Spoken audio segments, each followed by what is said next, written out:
The Guyana Trades Union Congress says the Marriott construction contract violates the Constitution and they plan to move to the courts to stop works at the Kingston site.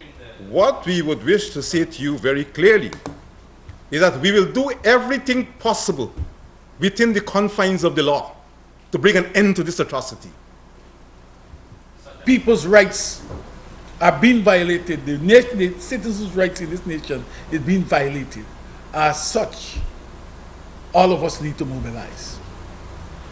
We are recolonized. The government over the weekend said that it bargained with the Chinese contractor to lower its construction costs by $9 million in exchange for freedom to choose its own workers, and so the Chinese workers were brought in. The government also argued that employing a Chinese workforce was a better guarantee for construction at the rate the company would want.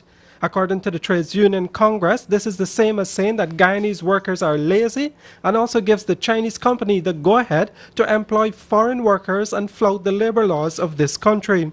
I think the first thing that went wrong, apart from the constitutional violation and the disrespect for the laws and so on, labor laws, etc., all these arrangements that were entered into, these agreements, ought to have been tabled in Parliament, right?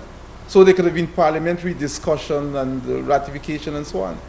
And therefore we are arguing that all agreements signed between the government and foreign companies, whether it's Shanghai or wherever, high or low, right, be placed before the Parliament for debate and discussion.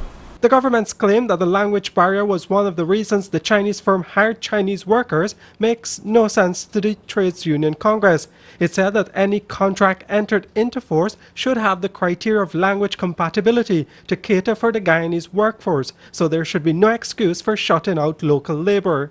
The issue here is our rights. It is premise on rights. The Constitution says I have a right to work. You can't go sign an agreement and say you're giving away that right to my right to work in this country to somebody else. The only money so far put into the Marriott project has come out of the public coffers. $2 billion of it has already been handed over to the contractors, and there is no sign of the investors the government talks about.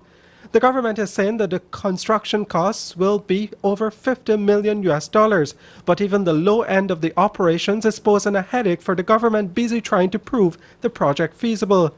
Repeated advertisements for investors in the restaurant, casino and nightclub have no takers, and the advertisement was again placed in today's edition of state newspaper, the Guyana Chronicle.